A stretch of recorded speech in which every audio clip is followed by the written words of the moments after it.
이건 명백한 사기입니다. 사막 한복판. 전 세계 무기 전문가들의 입에서 나온 말이었습니다. 명중률 100%, 발사거리 2배, 기록은 없었고 예고도 없었습니다. 단 한 발로 모든 걸 바꿔버린 나라. 그 나라는 바로 대한민국이었습니다. 그 누구도 예상하지 못했습니다. 한국 전차가 중동훈련장에 등장했다는 소식에 우리는 의아했습니다. 하지만 곧 그 전차는 사막의 모든 편견을 깨부쉈습니다. 스펙보다 낮게 알려진 성능, 차가운 겸손 뒤에 숨겨졌던 진짜 무기, 우린 속았던 겁니다.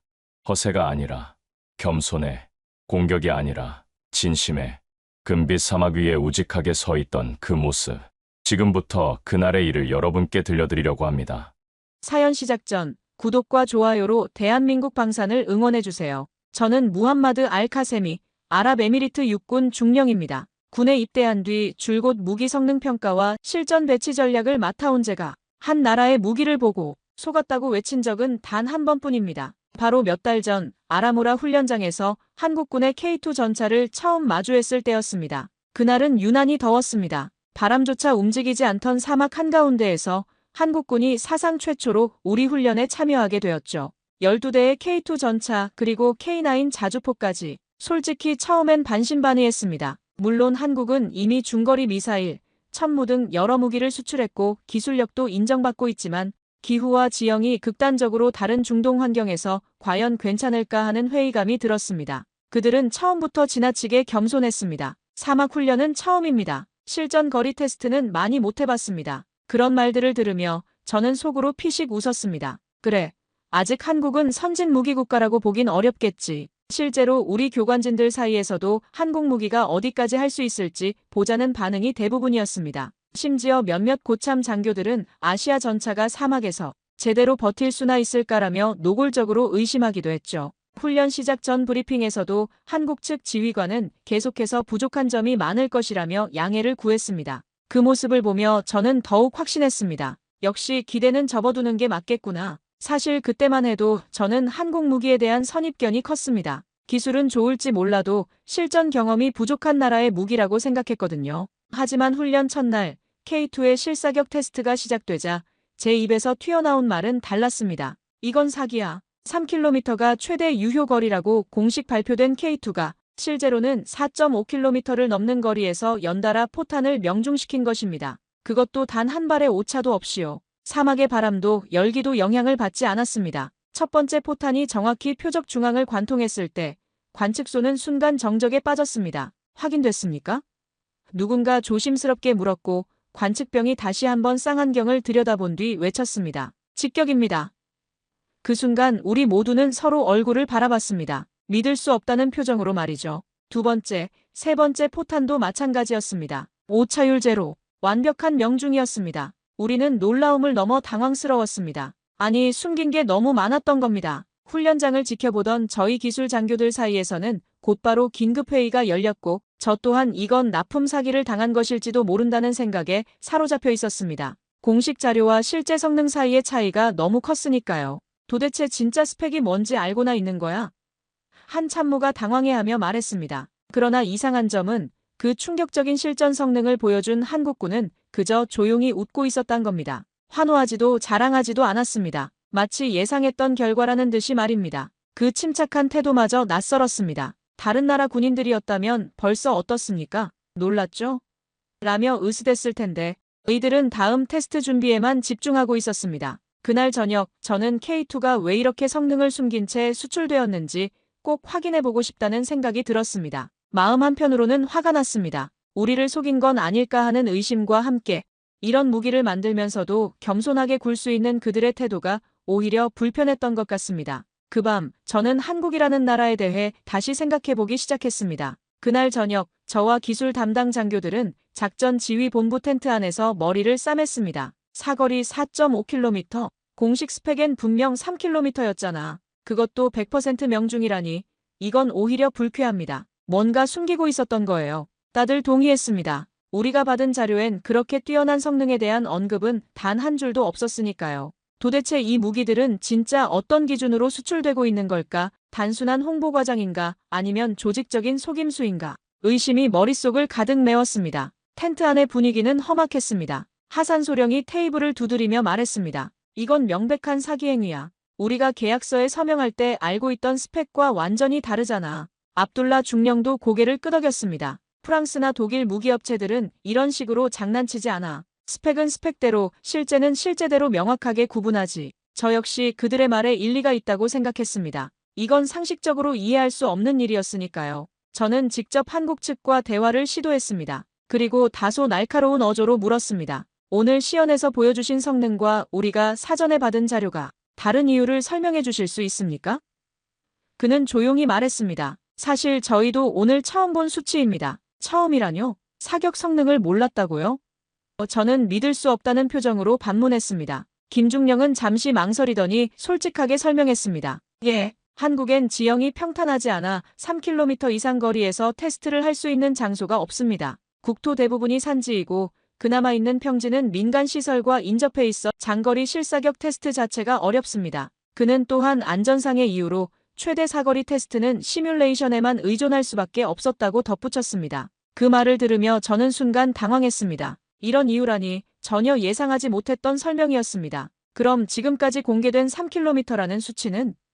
제가 다시 물었습니다. 보수적으로 책정된 안전 기준입니다. 저희는 확실하지 않은 데이터를 함부로 공개하지 않는 편입니다. 김중령의 답변은 너무나 담담했습니다. 마치 당연한 일이라는 듯이 말이죠. 저는 더욱 혼란스러워졌습니다. 다른 나라였다면 최대 성능을 과장해서라도 홍보했을 텐데 이들은 오히려 성능을 숨기고 있었던 것입니다. 순간 저는 말을 잃었습니다. 거짓말처럼 들리지 않았습니다. 아니, 오히려 너무 진솔했습니다. 그 장교는 자신 있게 뽐내지도 않았고 성능을 과장해 자랑하려는 의도도 보이지 않았습니다. 그들은 진짜 모르는 사이에 세계 최상위 무기를 만들어 놓고 그것을 제대로 시험해볼 공간조차 없는 상태에서 이 자리까지 온 것이었습니다. 이런 상황이 가능하다는 것 자체가 놀라웠습니다. 한국 측 전차부대 장교들이 전날 밤까지 훈련 시나리오를 점검하고 비상 매뉴얼을 5번이나 수정하며 혹시 모를 변수에 대비하자고 했던 모습이 떠올랐습니다. 그때는 단순히 완벽주의적 성향이라고 생각했는데 지금 보니 그들은 정말로 불확실한 상황에 대비하고 있었던 것입니다. 사막이라는 낯선 환경에서 자신들의 무기가 어떻게 작동할지 확신할 수 없었기 때문이었습니다. 그들의 겸손은 자신 없음이 아니라 확신 없는 것에 쉽게 말하지 않는 태도였습니다. 김중령은 마지막으로 이렇게 말했습니다. 저희는 무기를 만들 때 항상 실전을 상정합니다. 하지만 실전은 예측할 수 없는 변수가 너무 많아서 보수적으로 접근할 수밖에 없습니다. 그 말에서 저는 이들의 철학을 엿볼 수 있었습니다. 과시보다는 신중함을, 홍보보다는 실용성을 중시하는 자세 말입니다. 그날 밤, 저는 처음으로 혼란스러웠습니다. 지금까지 제가 알고 있던 한국이라는 나라는 무엇이었을까? 과연 이건 단순한 무기 성능의 문제가 맞는 걸까? 텐트 밖으로 나와 별이 쏟아지는 사막 하늘을 바라보며 저는 한국에 대한 제 편견이 얼마나 피상적이었는지 깨닫기 시작했습니다. 이들은 제가 생각했던 것보다 훨씬 깊이 있는 나라였습니다. 며칠 전까지만 해도 저는 한국이라는 나라에 대해 명확한 선을 긋고 있었습니다. 전자제품이나 스마트폰, 그런 건 잘 만들겠지. 하지만 전차나 자주포는 솔직히 말해 그런 무기를 개발하려면 오랜 전쟁 경험과 세계 군사 흐름을 이끄는 기술 축적이 필요하다고 믿고 있었습니다. 그건 오직 유럽과 미국의 몫이라 생각했죠. 제 주변 동료들도 마찬가지였습니다. 아시아 나라들은 기술은 따라할 수 있어도 진짜 전쟁 무기는 다른 얘기지라는 게 우리의 공통된 인식이었습니다. 특히 저는 영국 샌드허스트 육군사관학교에서 2년간 연수를 받으며 서구식 군사교육을 받았습니다. 그곳에서 배운 건 명확했습니다. 독일의 정밀함, 미국의 화력, 영국의 전통, 이것들이 진정한 군사강국의 조건이라고 여겨왔죠. 물론 한국도 6.25 전쟁을 겪었고 분단 상황이라는 특수성은 인정하지만 그래도 신생 군사국이라는 인식에서 벗어나지 못했습니다. 제가 얼마나 무지했는지 부끄러워졌습니다. 그리고 훈련이 계속될수록 제 고정관념은 하나둘 흔들리기 시작했습니다. K9 자주포는 단순히 정교하게 움직이는 기계가 아니었습니다. 무더운 사막에서도 내부 온도가 자동으로 조절되었고 전장 상황을 빠르게 인식하고 반응하는 통합 시스템은 미국 장비보다도 더 직관적이었습니다. 조작 인터페이스를 보며 저는 감탄했습니다. 이건 마치 스마트폰처럼 쉽네. 복잡한 매뉴얼 없이도 직관적으로 작동할 수 있도록 설계되어 있었습니다. 더욱 놀라운 건 정비성이었습니다. 사막의 모래와 먼지는 모든 기계 장비의 적입니다. 그런데 K9은 일반적인 야전 정비로도 충분히 관리가 가능했습니다. 독일제 자주포의 경우 전문 기술자가 와야 해결되는 문제들을 일반 정비병이 현장에서 처리할 수 있었습니다. 이거 진짜 한국에서 만든 거 맞아?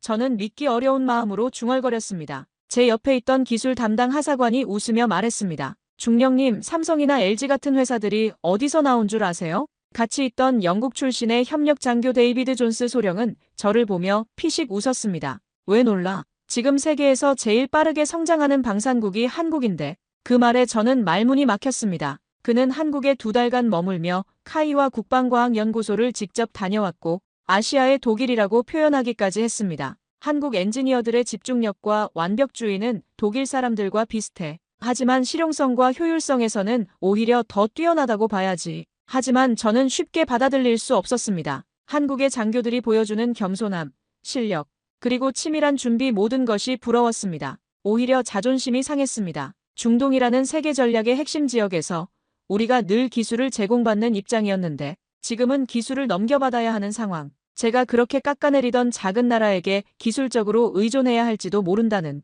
현실은 쉽사리 받아들여지지 않았습니다. 심지어 일부 동료 장교들 중에는 이렇게 말하는 이도 있었습니다. 그래봤자 한국이지. 곧 문제가 드러날 거야. 알리 대령이 말했을 때 저는 속으로 안도했습니다. 그 말이 저는 참 편했습니다. 그렇게 말하면 제 자존심은 지켜지는 것 같았거든요. 맞아. 아직 검증이 부족한 거야. 실전에서는 다를 수도 있어. 저 역시 그런 식으로 스스로를 달랬습니다. 하지만 한편으로는 알 수 없는 찜찜함이 남았습니다. 한국이라는 나라는 어쩐지 내가 생각하는 틀 안에 가두기엔 너무 조용하고도 확실한 실력을 가진 것 같았습니다. 훈련장에서 보여준 그들의 체계적인 준비, 완벽한 실행, 그리고 과시하지 않는 태도까지 모든 것이 제가 알던 아시아 나라의 모습과는 달랐습니다. 그 불편한 사실이 저를 더욱 혼란스럽게 만들고 있었습니다. 제 안의 편견과 현실 사이의 충돌이 시작된 것입니다. 그날 밤 숙소에서 저는 한국에 대한 자료를 다시 찾아봤습니다. 방산 수출 순위, 기술 발전 속도, 연구개발비 투자 규모 모든 지표가 제 편견을 부정하고 있었습니다. 하지만 여전히 받아들이기 어려웠습니다. 감정적으로는 인정하고 싶지 않은 현실이었으니까요. 훈련 셋째 날 K2 전차의 고온지형 기동 테스트가 진행되었습니다. 섭씨 48도, 장화안까지 땀이 찰 정도로 타오르는 열기 속에서 훈련장은 초긴장 상태였습니다. 우리 군의 고위급 장교들뿐 아니라 해외 협력국 무관들까지 현장에 총집결한 날이었습니다. 그들은 대부분 한국의 무기를 처음 본 이들이었고 저처럼 의심 어린 눈초리를 숨기지 않았습니다. 프랑스 무관은 아시아 전차가 사막에서 버틸 수 있을까라며 코웃음을 쳤고 독일 관계자는 기껏해야 30분이면 과열될 것이라고 단언했습니다. 새벽부터 시작된 사전 점검에서부터 한국군의 철저함이 드러났습니다. 그들은 전차의 모든 부품을 하나하나 점검했고 사막 모래가 들어갈 수 있는 틈새까지 세심하게 확인했습니다. 한국 측 관계자는 사막은 우리에게 낯선 환경이니만큼 준비를 철저히 하겠습니다라고 말했지만 그 준비 과정 자체가 이미 전문가 수준이었습니다. 냉각 시스템 점검, 필터 교체, 궤도 텐션 조정까지 마치 이 환경에서 수년간 작전을 펼친 것처럼 체계적이었습니다. 첫 번째 테스트는 경사급변 지형 기동, 두 번째는 모래 지형에서의 회피 운전,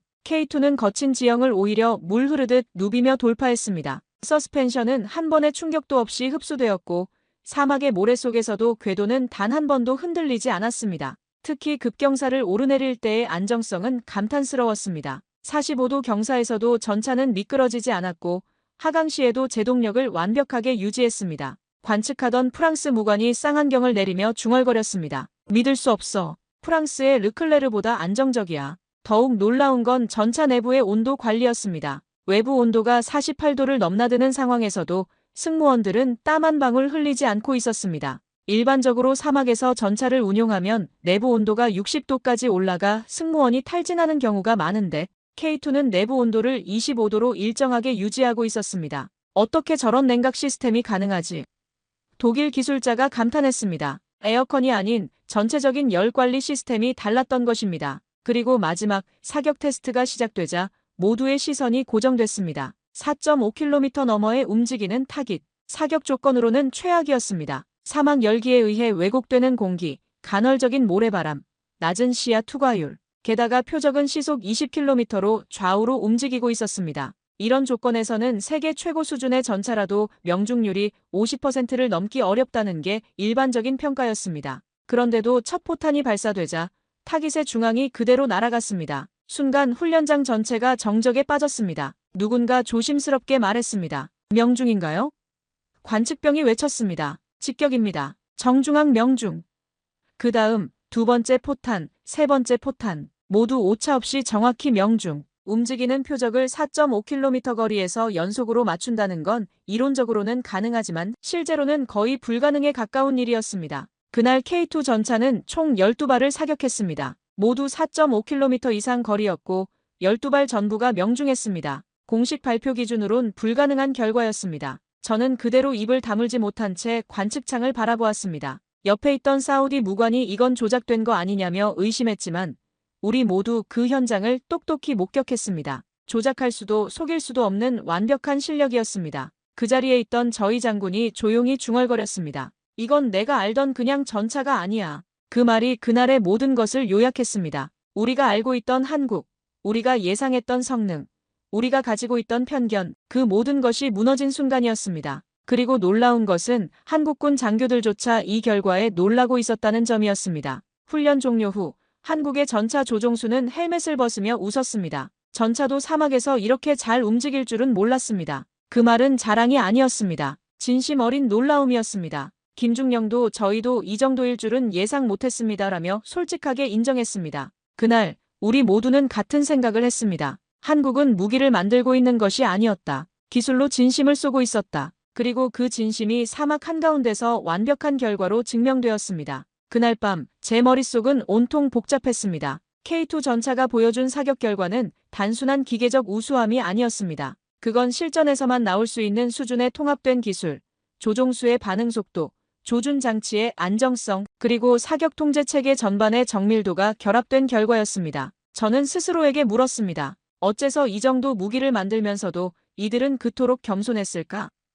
이해할 수 없었습니다. 제가 아는 다른 어떤 나라도 이런 식으로 행동하지 않았거든요. 미국이었다면 벌써 CNN에서 특집 방송을 내보냈을 것이고 러시아라면 레드스퀘어에서 퍼레이드를 열었을 겁니다. 프랑스나 독일 같은 유럽 국가들도 마찬가지였죠. 세계방산 전시회에서 화려한 프레젠테이션을 준비하고 각국 언론을 초청해 시연회를 열었을 것입니다. 그런데 한국은 달랐습니다. 오히려 당황하는 기색마저 보였죠. 마치 자신들도 예상하지 못한 결과에 놀란 것처럼 말입니다. 다른 나라였다면 벌써 자국 언론에 대대적으로 홍보하고 세계방산 전시회에서 퍼포먼스를 준비했을 겁니다. 그러나 한국군은 묵묵히 그날의 훈련을 기록했고 다음 날을 준비하는데 집중하고 있었습니다. 마치 대단한 일이 아니라는 듯이 말입니다. 저는 이런 태도를 처음 봤습니다. 승리에 취하지도 않고 성과를 과시하지도 않는 사람들. 오히려 내일은 더 어려운 테스트가 있으니 준비해야 한다며 장비 점검에 여념이 없었습니다. 다음 날 새벽 저는 다시 한번 한국 측 장교와 이야기를 나눴습니다. 김중령과 함께 모래 언덕에 앉아 일출을 바라보며 대화를 나누었죠. 저는 직접적으로 물었습니다. 중령님은 왜 어제의 결과를 자랑하지 않으시는 겁니까? 다른 나라였다면 벌써 언론에 발표했을 텐데요. 그는 잠시 생각하더니 조용히 말했습니다. 한국에선 무기를 광고보다도 실제 상황에서 인정받는 게 중요하다고 생각합니다. 그리고 이렇게 덧붙였습니다. 우리에겐 늘 두 가지 전선이 있습니다. 하나는 국경선이고 또 하나는 자국민의 신뢰입니다. 그 말이 깊게 와닿았습니다. 김중령은 계속해서 설명했습니다. 한국 사람들은 군에 대해 매우 엄격한 기준을 가지고 있습니다. 세금으로 만든 무기가 정말 효과적인지, 정말 필요한 것인지 계속 감시하고 있죠. 그래서 우리는 함부로 자랑할 수 없습니다. 입증되기 전까지는 말이죠. 그 순간 저는 처음으로 이 나라의 무기 철학을 이해하게 되었습니다. 그들은 보이기 위한 무기가 아닌 지켜내기 위한 무기를 만들고 있었던 것입니다. 그러니 당연히 과장된 스펙도 없고 과도한 수치 자랑도 없었던 것이죠.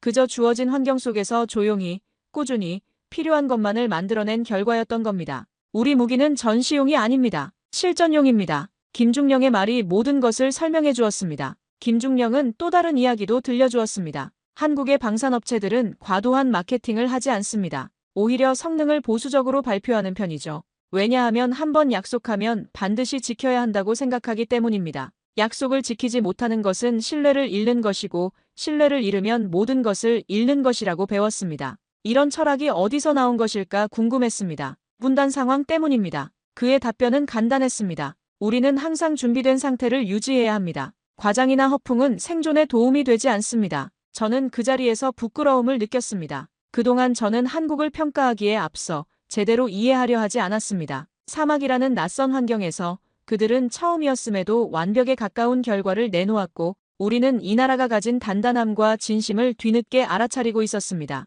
제가 그동안 가졌던 편견들이 얼마나 피상적이었는지 깨달았습니다. 한국을 작은 나라, 신흥 군사국 정도로만 생각했던 제 자신이 한심했습니다. 그럼 중령님은 오늘의 결과에 대해 어떻게 생각하시나요? 제가 마지막으로 물었습니다. 김중령은 잠시 망설이더니 솔직하게 답했습니다. 놀랐습니다. 시뮬레이션보다 훨씬 좋은 결과였어요. 하지만 이것만으로 만족하지는 않습니다. 더 많은 테스트가 필요하고 더 다양한 환경에서 검증받아야 합니다. 여전히 겸손했지만 그 겸손 속에서 저는 흔들리지 않는 자신감을 읽을 수 있었습니다. 그날 제 손에 들려있던 한국산 냉수병 위에 작은 태극기 마크가 유난히 또렷하게 보였습니다. 이 작고 조용한 나라는 생각보다 훨씬 깊고 단단하구나. 제 마음속에서 처음으로 그런 인정이 싹트기 시작했습니다. 그리고 그 인정은 곧 존경으로 바뀌어 갔습니다. 한국이라는 나라에 대한, 그리고 그들의 조용한 강함에 대한 깊은 존경 말입니다. 훈련 마지막 날, 전차 기동과 야간 사격 시연이 끝난 뒤 양국 장교들이 함께 식사하는 간단한 환영 만찬이 열렸습니다. 그 자리에서 저는 한국군 장교들과 더 많은 이야기를 나누게 되었습니다. 술잔이 오가기 시작하자 분위기는 조금씩 풀어졌고 조심스레 던진 제 질문 하나가 대화를 이끌었습니다. 솔직히 K2의 그 성능, 당신들도 처음 본 거 맞습니까? 저는 여전히 의심스러운 마음을 감추지 못하고 있었습니다. 한국 측 장교는 조용히 웃으며 고개를 끄덕였습니다. 다른 한국 장교가 흥미로운 이야기를 들려주었습니다. 사실 저희는 항상 최악의 시나리오를 가정하고 무기를 만듭니다. 혹시 모를 상황에 대비해서 여유분을 두는 거죠. 그런데 실제로는 그 여유분이 필요 없을 때가 많아요. 이런 접근 방식이 놀라웠습니다. 다른 나라들이 최대 성능을 홍보하는 것과는 정반대의 철학이었으니까요. 그럼 공개하는 스펙은 어떤 의미입니까? 제가 물었습니다. 확실히 보장할 수 있는 최소 성능만 발표합니다. 약속은 반드시 지켜야 하니까요. 그날 밤 저는 처음으로 한국 장교들과 인간적인 교류를 나누었습니다. 그들은 기술을 과시하지 않았고 경험을 나누는 것을 즐겼으며 자신들보다 상대국의 입장을 배려했습니다. 제가 한국에 대해 가지고 있던 작은 나라의 열등감이라는 편견은 그날 밤 하나하나 무너졌습니다. 오히려 그들에게서는 큰 나라의 여유로움과 자신감을 느낄 수 있었습니다. 과시하지 않는 자신감, 겸손하지만 흔들리지 않는 확신 말입니다. 특히 훈련 현장에서 오작동 없이 운용되었던 전차 정비 시스템과 전자 통제 장비에 대해 설명하던 기술 부사관의 말은 인상 깊었습니다. 저희는 복잡하지 않아야 한다고 배웠습니다. 실전은 이론보다 항상 더 복잡하니까요. 그 한 문장에 담긴 실전 감각, 현장 중심의 철학은 그 어떤 유럽의 기술자보다 깊었습니다. 책상에서 나온 이론이 아니라 현장에서 쌓인 경험에서 우러나온 지혜였습니다. 저는 궁금해서 더 물어봤습니다. 그런 철학은 어디서 나온 건가요? 그 부사관은 잠시 생각하더니 대답했습니다. 저희는 늘 준비된 상태를 유지해야 하는 나라입니다. 언제든 실전이 벌어질 수 있는 상황이죠. 그래서 모든 장비는 만약에를 대비해서 만들어집니다. 복잡하면 고장날 확률이 높고 고장나면 생명이 위험하니까요. 이런 절박함에서 나온 실용주의였습니다. 한국의 젊은 중의 하나가 제게 개인적인 이야기도 들려주었습니다. 저는 군사학과를 졸업했는데 학교에서 배운 건 우리 무기는 세계 최고가 아닐 수도 있다. 하지만 우리 상황에는 가장 적합하다는 것이었습니다. 그는 계속해서 말했습니다. 한국의 지형, 기후, 작전 환경에 최적화된 무기를 만드는 것이 목표입니다. 세계 최고보다는 우리에게 최고인 것을 추구하죠. 이런 현실적인 접근 방식이 감명 깊었습니다. 한참 뒤 저는 조용히 일어나 장교 숙소로 돌아가는 길에 하늘을 올려다봤습니다. 끝없이 펼쳐진 사막 하늘엔 별이 가득했고 그 아래 작은 한국 국기가 바람에 흔들리고 있었습니다. 그 순간 저는 이상한 감정을 느꼈습니다. 부러움이었습니다. 저렇게 조용하면서도 확고한 신념을 가진 나라가 부러웠습니다. 그때 저는 깨달았습니다. 한국은 단지 기술이 뛰어난 나라가 아니었다. 그 기술 뒤에는 사람, 정신, 그리고 절제된 진심이 있었다. 그 모든 것을 알아차리는데 저는 며칠이 걸렸고 그 며칠이 제 인생을 바꾸기 시작했습니다. 편견이라는 것이 얼마나 무서운 것인지, 그리고 그 편견을 깨뜨리는 것이 얼마나 중요한 일인지를 깨달았습니다. 진정한 강함은 소리치지 않는 강함, 과시하지 않는 자신감, 그리고 묵묵히 준비하는 성실함이었습니다. 그날 저는 한국이라는 나라에서 그 모든 것을 보았습니다. 제 편견이 완전히 무너진 순간이었습니다. 훈련이 모두 종료된 후 저희 부대는 평가 보고서를 작성하기 위해 며칠간의 분석 작업에 들어갔습니다. 전차 기동 데이터, 사격 명중률, 정비, 편의성, 전자장비 간의 연동성, 모든 수치를 종합한 결과는 단 하나였습니다. K2 전차는 기존에 운용 중인 어떠한 외국 전차보다도 사막 환경에 더 적합하다. 그 순간 우리 내부 회의실은 조용해졌습니다. 다들 서로 눈치를 보며 한참 말이 없었습니다. 이전까지 우리는 프랑스제, 독일제 전차 도입만을 논의하던 사람들이었습니다. 하산 소령이 먼저 입을 열었습니다. 솔직히 말해서 이 수치들이 믿어지지 않습니다. 명중률 100%라니 이런 결과는 처음 봅니다. 압둘라 중령도 고개를 끄덕였습니다. 르클레르나 레오파르트도 이 정도 성능은 못 내죠. 특히 사막 환경에서는 말입니다. 그런 우리 앞에 한국이라는 나라가 실질적인 대안으로 떠오르고 있었던 것입니다. 이는 단순한 무기 도입 문제를 넘어서 우리 국방 정책의 패러다임을 바꿀 수 있는 중대한 전환점이었습니다. 며칠 후 제게는 특별한 임무가 내려졌습니다. 한국군 기술진과 함께 사막 실전 배치 시뮬레이션을 진행해 보라는 것이었습니다. 처음엔 단순한 실무 점검일 줄 알았지만 실제로 한국 기술진은 우리 지형 분석 자료에 맞춰 K2의 옵션을 조정하고 내부 센서 값을 재설정했습니다. 김중령이 설명했습니다. 각 나라마다 작전 환경이 다릅니다. 똑같은 전차라도 운용 환경에 맞춰 최적화해야 진정한 성능이 나옵니다. 기술보좌관이 제게 말했습니다. 이건 단순한 수출이 아니라 함께 싸울 준비가 되어 있는 파트너의 자세입니다. 정말 그랬습니다. 한국 기술자들은 우리의 작전 교리를 이해하려 노력했고 우리 승무원들의 운용 습관까지 분석해서 인터페이스를 조정했습니다. 당신들이 가장 편하게 사용할 수 있는 방식으로 바꿔드리겠습니다라는 것이 그들의 방침이었습니다. 이런 맞춤형 접근은 다른 어떤 무기 수출국에서도 경험해 본 적이 없었습니다. 테스트 결과는 또다시 예상 이상이었습니다. 사막에서 가장 문제되는 과열, 정비성, 궤도 침하 문제까지 모두 보완 가능하다는 것이 증명된 겁니다. 특히 모래폭풍 속에서의 주행 능력은 경이로웠습니다. 시야가 거의 제로인 상황에서도 열상 장비와 레이더가 완벽하게 작동했고 자동 항법 시스템으로 목표 지점까지 정확히 도달할 수 있었습니다. 기존 전차들이 모래폭풍을 만나면 작전을 중단해야 하는 것과는 차원이 달랐습니다. 그때 제가 중얼거린 말은 지금도 잊을 수 없습니다. 이 무기, 진심으로 우리를 살릴지도 모릅니다. 단순한 성능 비교를 넘어서 우리 군의 생존성 자체를 획기적으로 높일 수 있는 게임 체인저였습니다. 특히 우리 지역의 복잡한 지정학적 상황을 고려할 때 이런 신뢰할 수 있는 무기 체계는 그야말로 보물 같은 존재였습니다. 그날 저는 한국 측 장교와 단둘이 늦게까지 이야기를 나누었습니다. 그는 제게 질문 하나를 했습니다. 왜 K2를 믿기 힘드셨나요? 저는 솔직하게 답했습니다. 우리가 가진 편견이 당신들보다 더 무서운 무기였던 것 같습니다. 그 말을 하고 나서야 제 자신이 얼마나 무지했는지 깨달았습니다. 선입견이라는 것이 때로는 현실을 보는 눈을 완전히 가릴 수 있다는 것을 뼈저리게 느꼈습니다. 그는 고개를 끄덕이며 말했습니다. 그래서 저흰 성능보다 진심을 먼저 보여드리려 했습니다. 그 말이 제 가슴을 세게 울렸습니다. 한국은 화려한 마케팅이나 과장된 홍보 대신 묵묵히 실력으로 증명하려 했던 것입니다. 그들의 진정성이야말로 가장 강력한 무기였던 셈이죠. 저는 그 순간 깊은 감동을 받았습니다. 그리고 그 순간부터였습니다. 내가 지금까지 얼마나 많은 진실을 외면하고 살아왔는지를 깨달은 건 편견이라는 색안경을 벗고 나니 세상이 완전히 다르게 보였습니다. 한국이라는 나라의 진짜 모습이, 그들의 조용한 강함이, 그리고 그들의 진심 어린 노력이 비로소 눈에 들어왔습니다. 제 인생에서 가장 큰 깨달음 중 하나였습니다. 며칠 후 아부다비 본부에서 고위급 무기 선정 회의가 열렸습니다.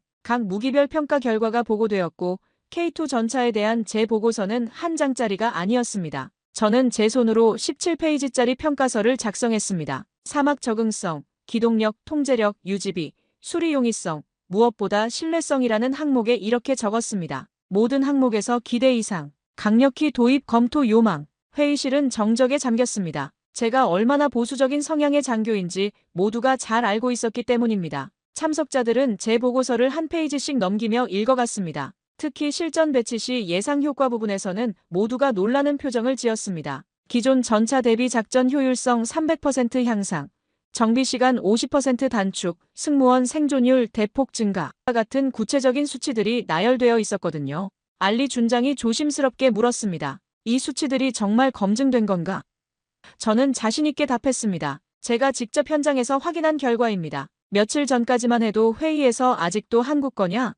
며 비웃던 몇몇 참모들이 제 눈을 피하며 조용해졌습니다. 특히 하산 대령은 계속해서 프랑스제 르클레르를 밀어왔던 사람이었는데 이제는 말을 꺼내지 못하고 있었습니다. 분위기가 완전히 바뀐 것을 모두가 느낄 수 있었습니다. 제 보고서의 무게감이 회의실 전체를 압도하고 있었습니다. 그러나 그중 한 사람이 조심스럽게 물었습니다. 정말입니까? 프랑스제보다 낫다는 겁니까?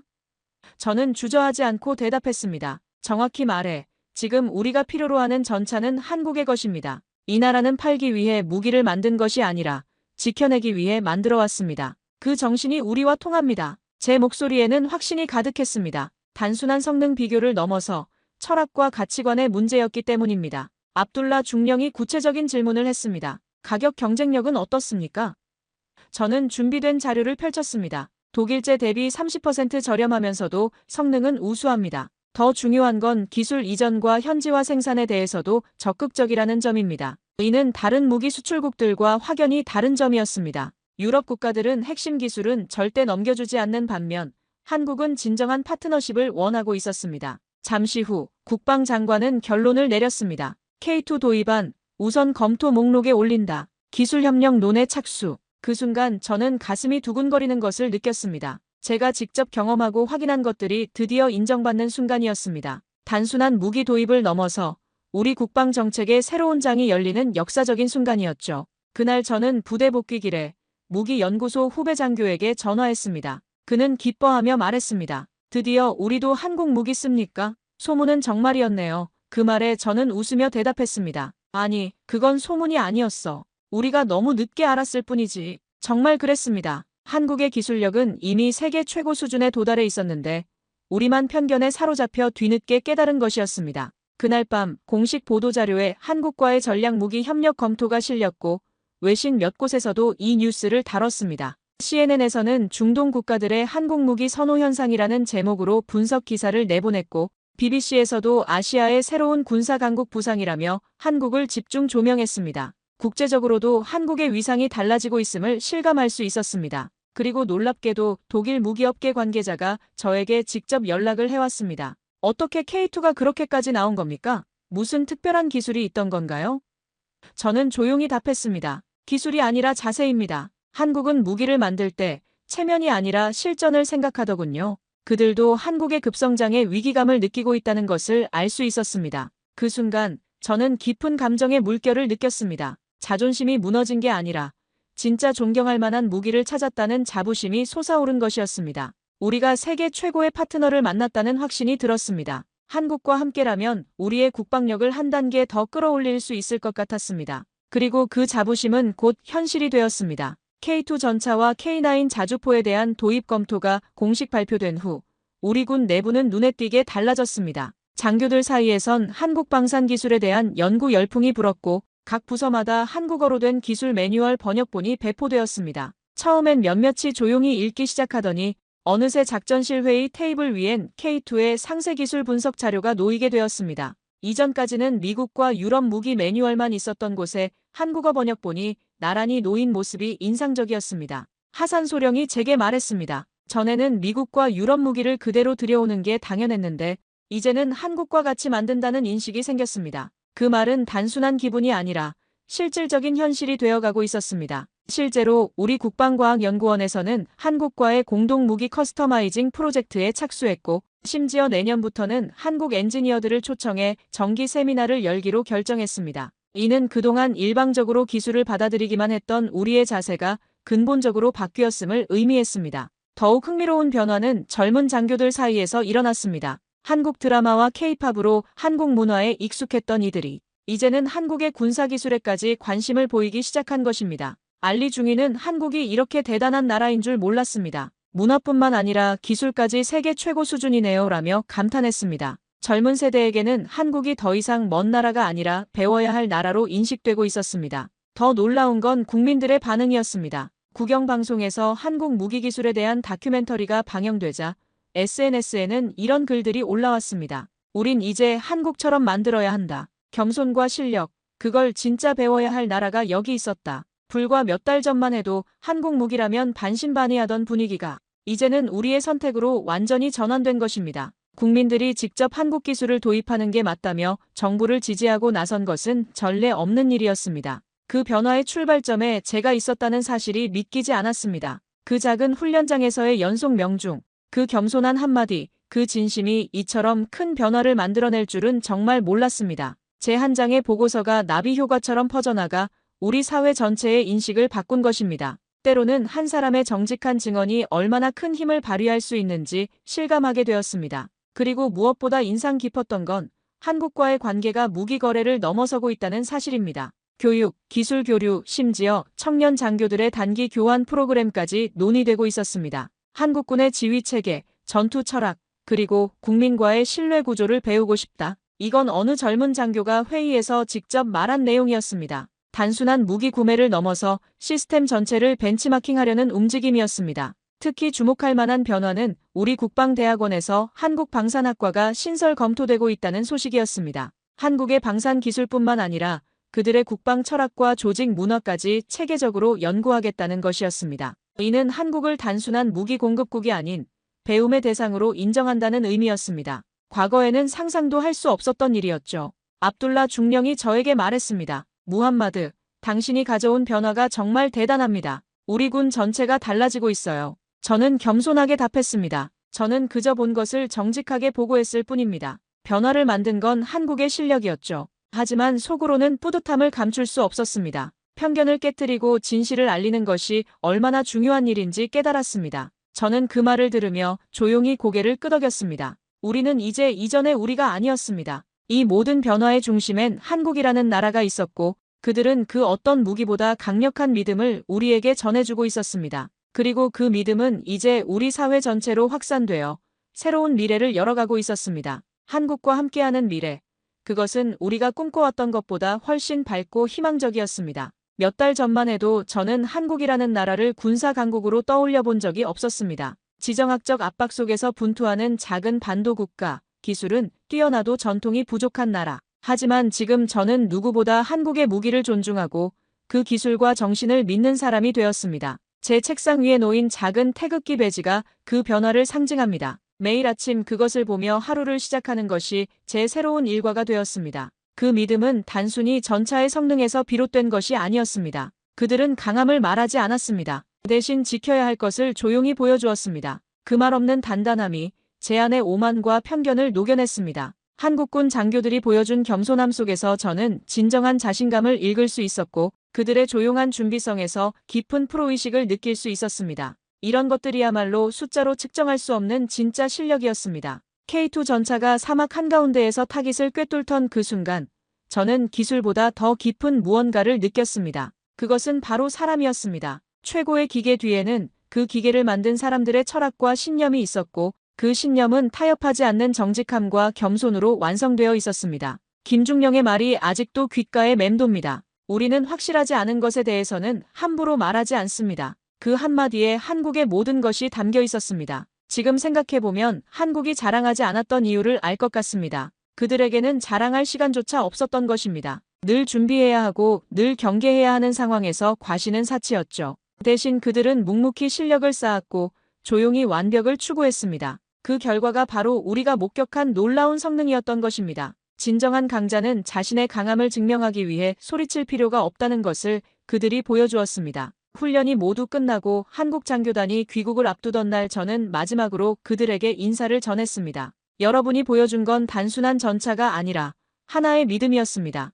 우리는 그것을 받았습니다. 그리고 절대 잊지 않겠습니다. 그들은 짧게 웃으며 대답했습니다. 믿어주셔서 감사합니다. 우리는 늘 진심을 준비합니다. 그 마지막 인사에서도 그들은 과시하지 않았습니다. 다만 앞으로도 최선을 다하겠다는 약속만 남겼을 뿐입니다. 몇 달이 지난 지금 한국과의 무기 도입 계약이 정식으로 체결되었습니다. K2 전차 48대와 K9 자주포 24대가 내년부터 순차적으로 도입될 예정입니다. 더 중요한 것은 기술 이전과 공동 개발 협정도 함께 맺어졌다는 점입니다. 이제 우리는 단순히 무기를 사는 고객이 아니라 함께 발전해 나가는 파트너가 되었습니다. 한국의 기술력과 우리의 실전 경험이 결합되면 더욱 뛰어난 무기 체계가 탄생할 것입니다. 제 책상 위엔 태극기 배지가 하나 놓여 있습니다. 아무도 눈치채지 못하지만 저는 매일 아침 그것을 보며 하루를 시작합니다. 그 배지 속에는 단지 한국이란 나라만이 아니라 진심으로 기술을 만들고 사람을 존중하는 한 나라의 모습이 담겨 있기 때문입니다. 그리고 그 작은 배지는 제게 매일 상기시켜줍니다. 편견 없이 세상을 바라보라고, 겸손하게 배우라고, 진심으로 일하라고 말입니다. 이제 저는 단언할 수 있습니다. 진짜 무기는 눈에 보이지 않습니다. 그것은 조용히 증명되고 마음에 남습니다. 한국이 저에게 준 가장 큰 선물은 K2 전차가 아니라 편견을 깨뜨리는 용기였습니다. 그리고 저 역시 그날 한국에게 배운 것을 잊지 않기 위해 오늘도 조용히 제 위치에서 준비하고 있습니다. 언젠가는 저도 누군가에게 그런 진심을 전할 수 있기를 바라면서 말입니다. 그건 정말 말도 안 되는 수치였습니다. 미국도 중국도 아직 상용화하지 못하고 힘들어하는 그 기술의 벽. 한국은 조용히 그 벽을 넘어 방법을 열었습니다. 화려한 홍보도 언론을 통해 떠벌린 적도 없었습니다. 그저 단 하나의 실험 결과로 세계 항공 기술계를 조용히 뒤흔든 나라. 회의장엔 정적이 흘렀고 기술 강국들의 얼굴에는 믿기 힘든 충격과 당혹감이 떠올랐습니다. 그때 누군가 작게 그러나 깊이 있는 목소리로 말했습니다. 그들은 단지 모방하고 조립하는 나라가 아니었습니다.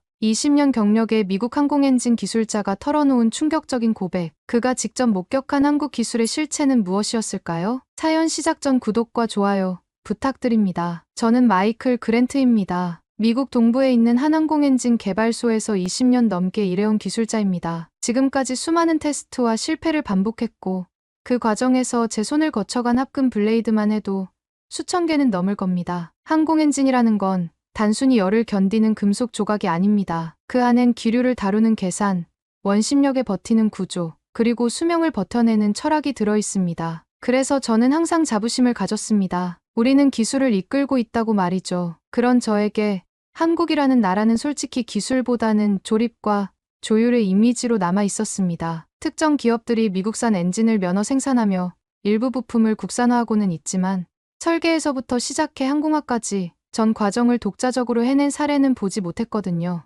그날 아침 저는 그런 생각을 품은 채 로스앤젤레스에서 열린 국제 터빈 심포지엄 행사장에 들어섰습니다. 행사장은 세계 각국의 기술자들로 북적였어요. 유럽, 일본, 러시아에서 온 전문가들이 모여 서로의 연구 성과를 교환하고 있었죠. 저는 익숙한 얼굴들과 인사를 나누며 오전 세션을 둘러보았습니다. 테이블 위에는 각종 기술 자료와 샘플들이 전시되어 있었고 벽면에는 최신 연구 결과를 보여주는 포스터들이 빼곡했어요. 저는 오전 내내 여러 발표를 들으며 메모를 했습니다. 대부분은 이미 알고 있는 내용이었고 약간의 개선점이 있는 정도였죠. 그 발표는 오후 일정의 중반쯤이었습니다. 한국방산기술연구소 소속으로 소개된 발표자는 TIT 1550도에서 30분 이상 안정운전이 가능하다는 실험 결과를 보여주었습니다. 엔진이 아니라 CJ 모듈 기반의 실험이라는 설명도 곁들였지만 그래도 그 수치는 우리 연구소에서도 아직 공식적으로 도달하지 못한 영역이었습니다. 처음에는 그저 귀담아 듣지 않으려 했어요. 실험실 조건에서만 가능한 수치겠지라고 생각했거든요. 하지만 발표자가 보여준 데이터와 그래프들은 너무나 체계적이고 정밀했습니다. 그분은 화려한 수사 없이 오직 데이터와 사실만을 담담하게 말했어요. 그 차분함이 오히려 더 묵직한 무게감으로 다가왔습니다. 저는 얼떨떨했습니다. 발표가 끝났을 때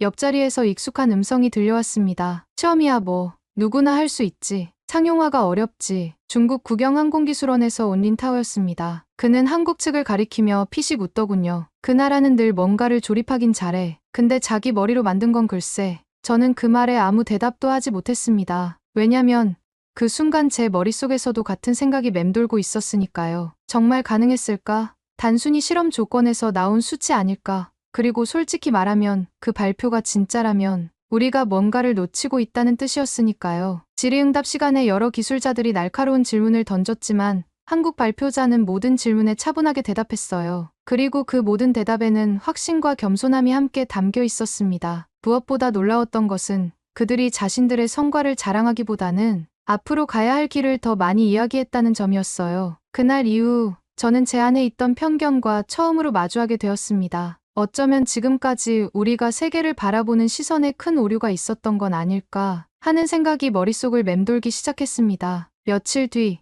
발표 당시 사용됐던 실험 데이터를 요약한 문건이 저희 연구소 내부 기술팀으로 회람됐습니다. 물론 모든 자료가 공개된 건 아니었고 일부 온도 유지 데이터와 소재 분석 결과만 첨부되어 있었습니다. 그런데 그 내용을 본 순간 제 손끝이 저도 모르게 멈칫했습니다. TIT 1550도, 30분간 안정 유지, 소재 변형률 1% 미만, 냉각 채널의 열분산 곡선도 안정적. 그건 수치 하나하나가 허투루 흘려볼 수 없는 물건들이었습니다. 저는 서류를 놓고 잠시 창밖을 바라보았습니다. 20년 넘게 이 분야에서 일하며 수많은 연구 결과를 검토해왔지만 이런 데이터는 처음 보는 것 같았어요. 실험 결과가 너무 깔끔했거든요. 보통 이런 극한 환경에서의 실험은 데이터 편차가 크기 마련인데 한국팀의 결과는 마치 오랫동안 다듬어온 듯한 일관성을 보여주었습니다. 연구소의 다른 동료들도 비슷한 반응이었어요. 회의실에서는 작은 웅성거림이 시작되었고 몇몇은 노트북으로 자신들의 실험 데이터와 비교하기 시작했습니다. 우리 연구진도 비슷한 실험을 진행해왔지만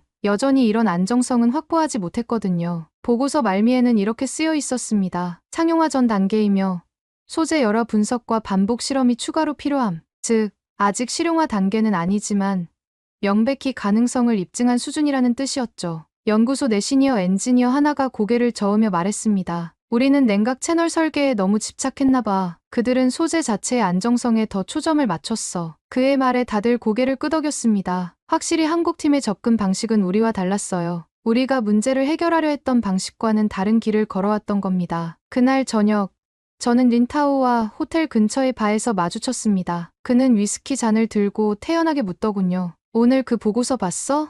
봤지. 제가 짧게 답하자 그는 어깨를 으쓱였습니다. 그들이 내놓은 게 진짜면 우린 자존심 문제요. 우린 WS15를 만들기 위해 20년 넘게 돈을 부었어. 그런데도 아직 고온에서 블레이드가 휘는 걸 못 잡고 있단 말이지. 린타오의 눈에는 당혹감이 서려 있었습니다. 그는 항상 자국의 기술력을 자랑스러워했고 서방 기술을 따라잡는 것이 그의 사명이었으니까요. 그런데 이제 그가 쫓아야 할 대상이 다른 아시아 국가라니 그에겐 큰 충격이었을 겁니다. 그는 말을 멈추고 조용히 잔을 비웠습니다. 그러더니 제 쪽을 슬쩍 보며 중얼이듯 말했습니다. 한국이 그걸 해냈다는 게 나는 믿기지 않소. 뭔가 빠뜨린 거 아닐까? 데이터든 조건이든. 저는 그의 마음을 이해했습니다. 우리 모두 비슷한 감정을 느끼고 있었으니까요. 이 분야의 전문가로서 자부심을 가지고 일해왔는데 갑자기 우리가 간과했던 곳에서 놀라운 결과가 나왔다는 사실을 받아들이기는 쉽지 않았습니다. 저는 그 순간 제 안에서 갈라지는 두 개의 생각을 느꼈습니다. 하나는 그 수치를 부정하고 싶은 마음, 다른 하나는 혹시 그게 진짜일지도 모른다는 막연한 두려움이었습니다. 한국 기술에 대해 가진 고정관념이 그 데이터를 마주한 제 눈앞에서 조용히 금이 가기 시작했습니다. 바에서 나와 호텔방으로 돌아가는 길, 저는 스마트폰으로 한국방산기술연구소에 대한 정보를 찾아보았습니다. 그들의 역사, 연구 분야, 그동안의 성과들, 이전에는 관심 있게 살펴보지 않았던 내용들이었죠. 그리고 놀랍게도 그들은 이미 수년 전부터 항공 엔진 블레이드와 관련된 논문들을 꾸준히 발표해오고 있었습니다. 단지 우리가 주목하지 않았을 뿐이었어요. 하지만 저는 그 감정을 쉽사리 인정할 수 없었습니다. 린타오의 말처럼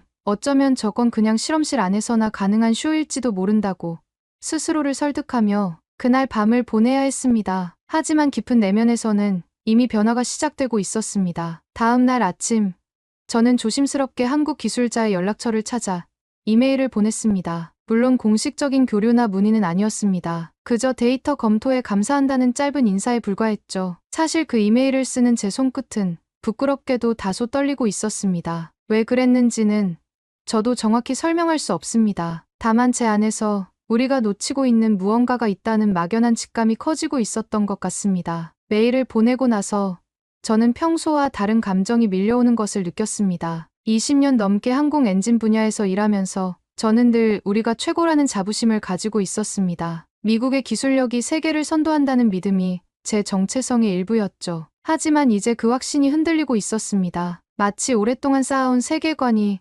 조금씩 균열을 일으키는 것 같았어요. 연구소 복도를 걸으며 저는 문득 벽에 걸린 항공 엔진의 단면도를 바라보았습니다. 얼마나 많은 국가들이 이 복잡한 기계를 독자적으로 만들 수 있을까요? 손가락으로 꼽을 정도로 소수의 나라들 뿐이었습니다. 그리고 이제 한국이 그 문턱에 서 있다는 사실이 실감났습니다. 그리고 며칠 뒤 저희 부서의 기술 전략팀 회의가 열렸습니다. 그 회의 자료에는 한국 측 실험 성과에 대한 요약 검토 보고서가 포함돼 있었죠. 보고서에는 이렇게 적혀 있었습니다. 해당 소재는 기존 F 블레이드 합금 대비 열팽창 개수와 필요한계에서 통계적으로 우세하며 냉각 채널 설계 역시 열 분산 효과가 뚜렷함. 다만 시제품 수준의 결과이며 반복성 및 찬공기 적용 가능성은 검증 필요. 회의실은 평소보다 조용했습니다. 모두가 이 데이터의 의미를 곱씹고 있었죠. 우리 연구소의 수석 엔지니어 중 한 명인 로버트가 침묵을 깼습니다. 이건 단순한 실험 결과가 아니야. 체계적인 접근법과 꾸준한 연구의 결과물이라고 봐야 해.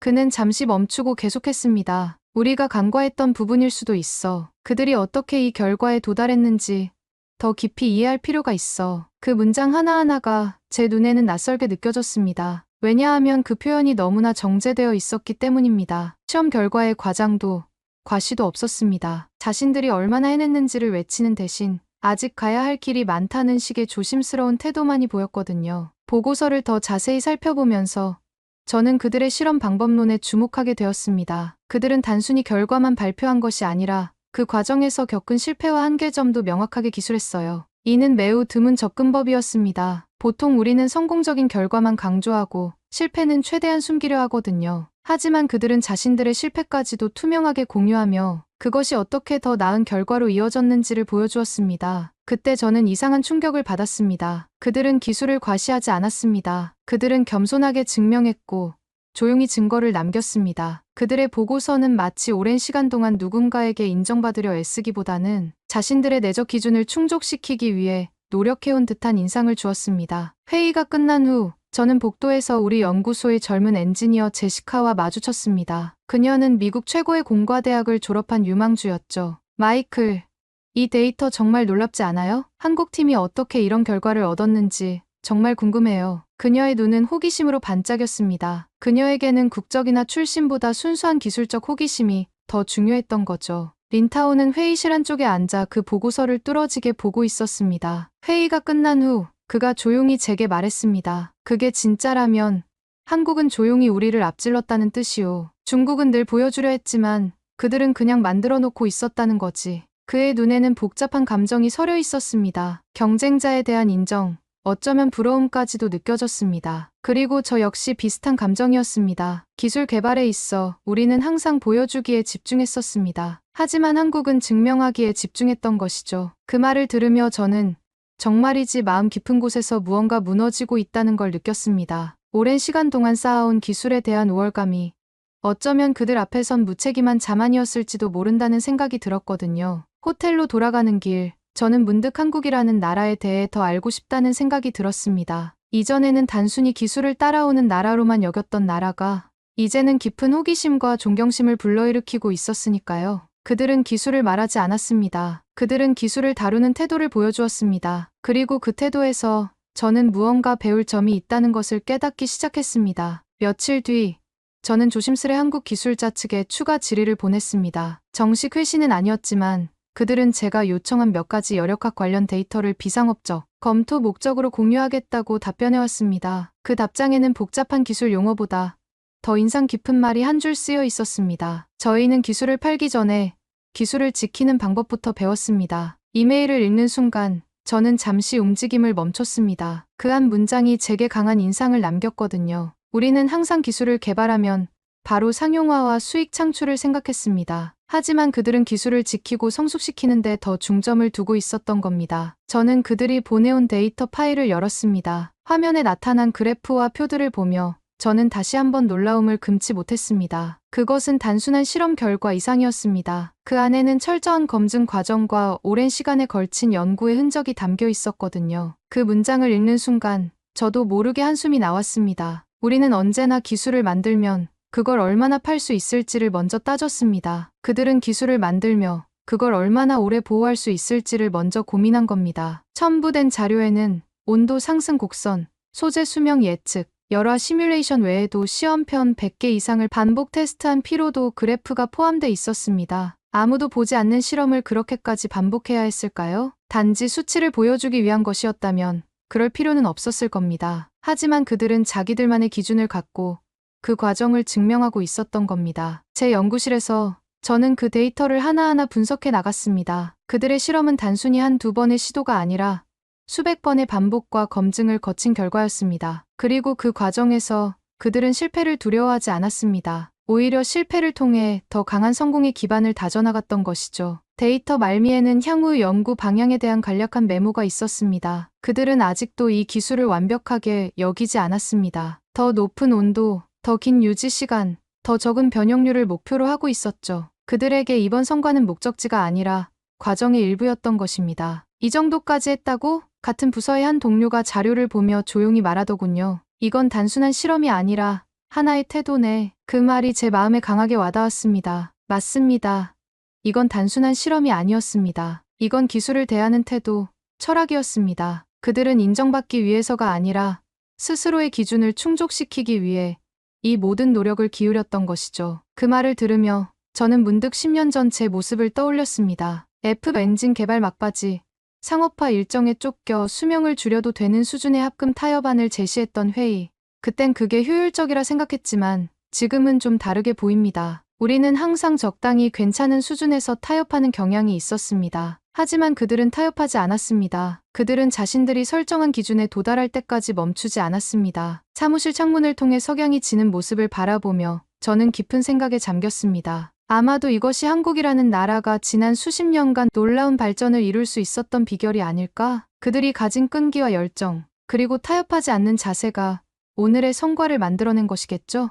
그들이 쌓은 건 단지 기술이 아니었습니다. 믿음으로 만든 구조였고 책임으로 다져진 결과물이었습니다. 이제 저는 점점 확신하게 되었습니다. 우리가 바라보던 그 조립국은 어느새 독립적 철학을 갖춘 기술국가로 변화해 있었습니다. 그리고 그 변화는 다른 어떤 데이터보다 제 마음에 더 깊은 충격을 주었습니다. 자료를 검토한 다음 날, 저희 부서에서는 긴급 기술전략회의가 열렸습니다. 의제는 단 한 가지였습니다. 한국기술연구소의 시제 엔진 실험 결과에 대한 평가와 대응. 회의실은 평소보다 붐볐습니다. 부서장뿐만 아니라 연구소 이사까지 참석했으니 이 문제가 얼마나 심각하게 받아들여지고 있는지 알 수 있었죠. 회의실 앞쪽 스크린에는 한국 측이 공개한 데이터와 우리 연구소의 최신 실험 결과가 나란히 표시되어 있었습니다. 숫자상으로는 미묘한 차이였지만 기술적으로는 큰 격차를 의미했죠. 특히 고온 환경에서의 안정성 부분에서 그들의 우위는 명백했습니다. 회의 초반 몇몇 동료들은 여전히 조심스러웠습니다. 이게 정말 상용화 가능한 수준일까?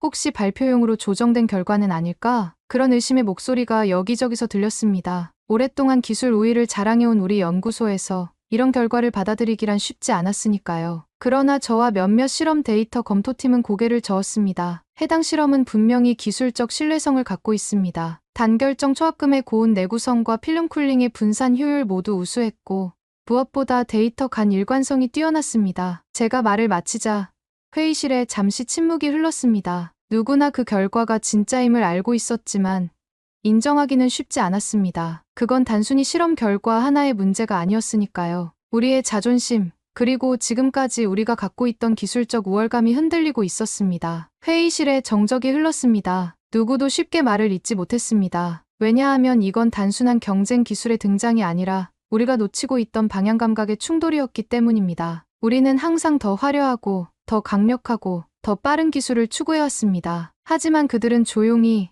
하지만 확실하게 기초를 다지며 나아갔던 것이죠. 데이터 분석팀의 수석 연구원인 에밀리가 자리에서 일어났습니다. 그녀는 컴퓨터 화면을 가리키며 말했습니다. 이것 보세요. 그들의 실험에서 가장 인상적인 부분은 결과의 안정성입니다. 온도 변화에 따른 소재의 반응이 예측 가능하고 일관성 있어요. 이건 수백 번, 어쩌면 수천 번의 실험과 조정을 거쳐야만 가능한 결과입니다. 그날 오후 기술 전략 책임자 한 명이 이렇게 말했습니다. 우리가 2030년 목표로 잡았던 실험이 다른 곳에서 먼저 실현됐다면 이건 위협이 아니라 기회일 수 있습니다. 지금이라도 교류를 모색해보는 게 옳습니다. 그의 발언에 몇몇은 동의했고 일부는 여전히 회의적이었습니다. 결국 회의는 한국 측과의 기술 교류 가능성을 타진해보기로 결론 지어졌습니다. 물론 공식적인 교류는 아니고 비공식적인 학술 차원의 접근이었죠. 그래도 이것은 큰 변화였습니다. 이전까지 우리는 항상 가르치는 입장이었으니까요. 회의가 끝난 뒤 저는 로비에서 린타오를 다시 마주쳤습니다. 그는 커피를 손에 쥔 채 말없이 서 있었습니다. 한참 만에 그가 입을 열었습니다. 그들이 이걸 그냥 조립한 줄 알았는데 그게 아니었어. 한국은 그동안 조용히 자기 길을 가고 있었던 거지. 우린 늘 성과를 보여주려 했지만 그들은 누구에게도 말하지 않고 실험실을 지켰던 거요. 그의 목소리에는 놀라움과 함께 어떤 존경심이 묻어 있었습니다. 몇 년 전만 해도 그가 이런 말을 할 거라고는 상상도 못했을 겁니다. 그는 항상 자국의 기술력만을 자랑스러워했으니까요. 하지만 이제 그도 변화하고 있었습니다. 저는 그 말을 듣고 한동안 아무 말도 하지 못했습니다. 린타오는 커피 한 모금을 넘기고 조용히 이렇게 말했습니다. 아마 이젠 우리가 따라가야 할지도 모르겠어.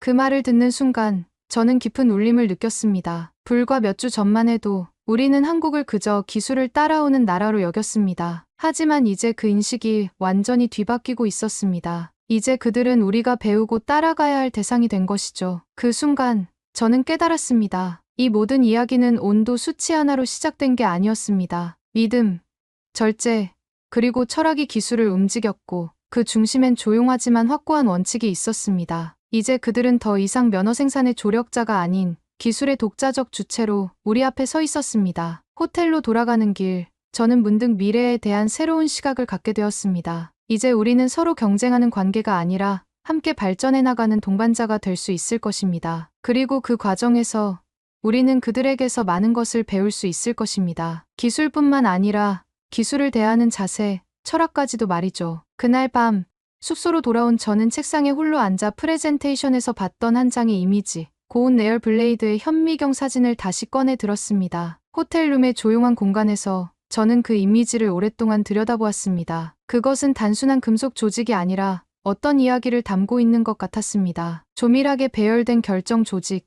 열에 의해 뒤틀리지 않은 블레이드의 가장자리, 냉각 채널이 남긴 미세한 흔적까지.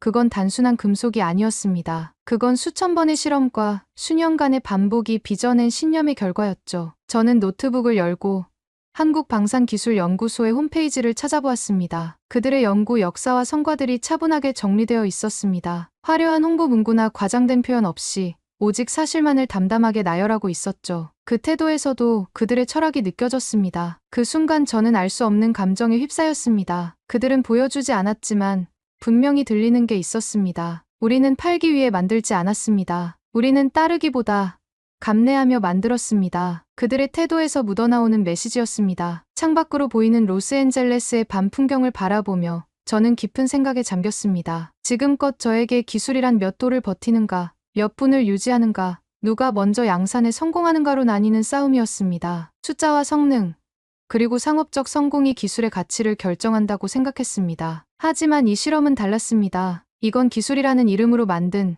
침묵의 증명서 같았습니다. 그들은 누구에게 인정받기 위해 이 기술을 개발한 것이 아니었습니다. 그들은 자신들이 설정한 기준, 자신들이 믿는 가치를 실현하기 위해 이 모든 노력을 기울였던 것입니다. 누군가에게 인정받기 위한 게 아니라 자기 자신에게 물어보기 위해 만든 구조물. 그 안엔 오직 숫자가 아니라 시간, 인내, 책임, 그리고 조용한 확신이 들어 있었습니다. 저는 연구실에서 함께 일했던 젊은 엔지니어들을 떠올렸습니다. 그들은 항상 빠른 결과, 화려한 성과를 원했습니다. 더 빨리, 더 높이, 더 강하게라는 모토 아래 우리는 때로는 중요한 것들을 놓치고 있었는지도 모릅니다. 과정보다는 결과에, 깊이보다는 속도에 집중했던 것이죠. 그 순간 저는 처음으로 기술이라는 것이 단지 성능의 증명이 아니라는 걸 깨달았습니다. 기술이란 결국 사람이 선택한 방향의 집합체였고 그 방향이 곧 그 나라의 풍도하다는 것을요. 한국 기술자들이 보여준 것은 단순한 실험 결과가 아니었습니다. 그것은 그들의 철학,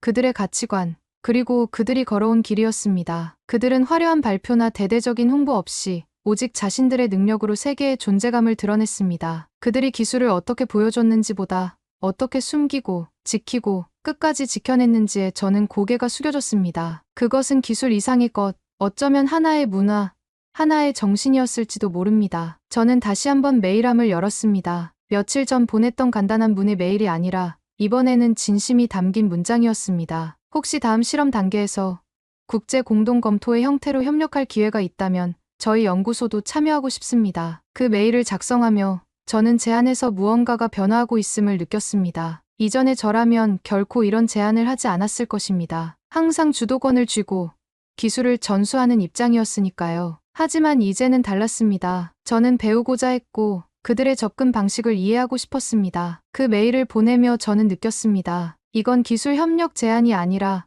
겸손한 배움의 시작을 알리는 선언이었습니다. 그리고 그렇게 제 마음속에서 그 나라는 처음으로 기술의 대상이 아니라 존경과 교류의 대상이 되어 있었습니다. 며칠 뒤 심포지엄 폐막을 앞두고 열린 비공개 소규모 기술 토론에서 한국 기술자와 다시 마주하게 되었습니다. 그는 심포지엄 첫날 발표를 했던 그 연구원이었습니다. 가까이서 보니 그는 생각보다 젊었습니다. 아마도 40대 초반 정도로 보였고 조용하고 차분한 인상이었습니다. 회의실에는 각국에서 10여 명의 기술자들이 둘러앉아 있었습니다. 대화는 주로 항공 엔진 블레이드의 내열성에 관한 것이었습니다. 그동안 각 나라에서 시도했던 접근법과 한계점들이 공유되었죠. 한국 기술자의 차례가 되었을 때 그는 고개를 약간 숙이며 말을 시작했습니다. 저희 연구는 아직 초기 단계입니다. 과대평가되어서는 안 될 것 같습니다. 그러면서도 그의 설명은 명확하고 체계적이었습니다. 그는 자신들의 실험에서 중요했던 요소들을 하나하나 짚어가며 이야기했습니다. 그는 그때도 겸손한 말투를 잃지 않았습니다. 아직은 실험실 수준입니다. 항공기 적용까지는 갈 길이 멉니다. 하지만 그 눈빛은 말하고 있었습니다. 우리는 아직 조심스럽지만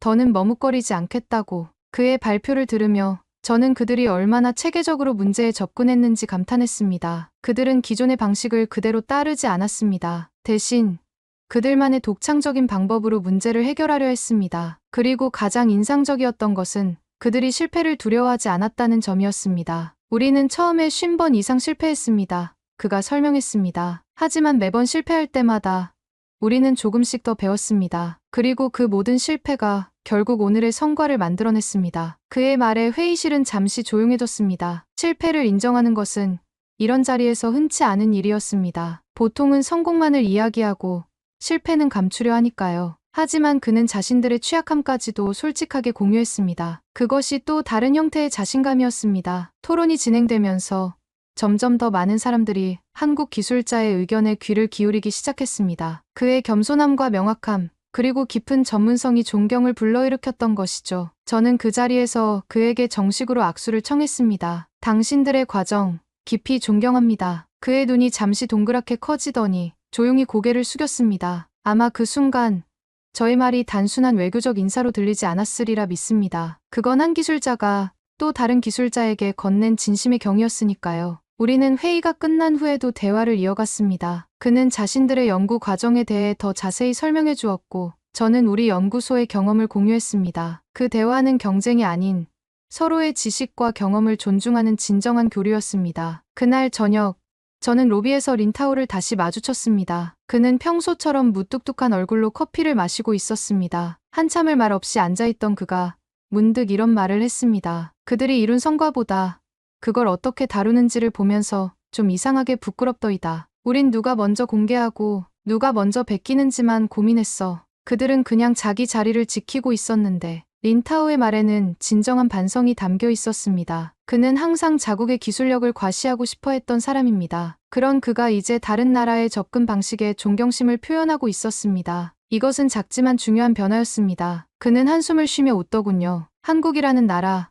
내겐 늘 조립 국가였는데 지금은 잘 지어진 구조물 같아. 누구에게도 흔들리지 않는. 그 말에 저는 잠시 가슴이 먹먹해졌습니다. 그날의 웃음이 조롱이 아니라 인정으로 바뀌는 순간, 그건 말보다 훨씬 깊은 전환이었습니다. 호텔로 돌아가는 길, 저는 이번 심포지엄이 제게 준 의미를 곱씹었습니다. 이것은 단순한 학술 행사가 아니었습니다. 저에게는 세계를 바라보는 시각이 변화하는 순간이었습니다. 그리고 그 변화는 앞으로 제 연구 방향에도 영향을 미칠 것입니다. 며칠 후, 이 회의에 참가했던 유럽, 중동, 동남아의 몇몇 기술 기관에서 비공식적으로 해당 실험에 대한 기술 교류 가능성을 타진해 왔다는 소식을 들었습니다. 그건 한국이 처음으로 국제적 기술의 대화 테이블 위에 이름을 올렸다는 뜻이기도 했습니다. 그 어떤 선전도, 수치도, 광고도 없이 오직 조용한 실험 하나로 이뤄낸 성취, 그것이 얼마나 강력한 메시지를 전달하는지 저는 이제야 이해했습니다. 돌이켜보면 이 모든 변화는 1550도에서 30분간 유지라는 짧은 문장에서 시작됐습니다. 하지만 그 문장의 뒤에는 숫자가 아닌 사람이 있었고, 철학이 있었고, 그걸 믿고 기다려준 사회가 있었음을 이제야 저는 이해하게 되었습니다. 비행기 탑승을 앞두고 저는 한국 기술자에게서 받은 명함을 다시 한번 바라보았습니다. 조용한 기술이 가장 멀리 간다는 말, 그 말의 진정한 의미를 이제야 저는 조금씩 알아가고 있었습니다. 그것은 단순한 기술적 성취를 넘어선 하나의 철학, 하나의 삶의 방식이었습니다. 그리고 그 철학이 만들어낸 결과는 어떤 화려한 홍보보다도 강력했습니다. 돌아가는 비행기 안에서 저는 조용히 눈을 감았습니다. 며칠 전 그 심포지엄 회의장 한복판에서 제가 외쳤던 말이 떠올랐습니다. 그때 저는 그저 놀랐고 믿을 수 없었고 솔직히 말하면 인정하고 싶지 않았습니다. 비행기 창밖으로 보이는 구름을 바라보며 저는 지난 며칠간의 경험을 되새겼습니다. 그것은 단순한 기술 컨퍼런스가 아니라 제 내면의 변화를 가져온 여정이었습니다. 제가 오랫동안 믿어왔던 많은 것들이 도전받고 새롭게 재정립되었던 시간이었죠.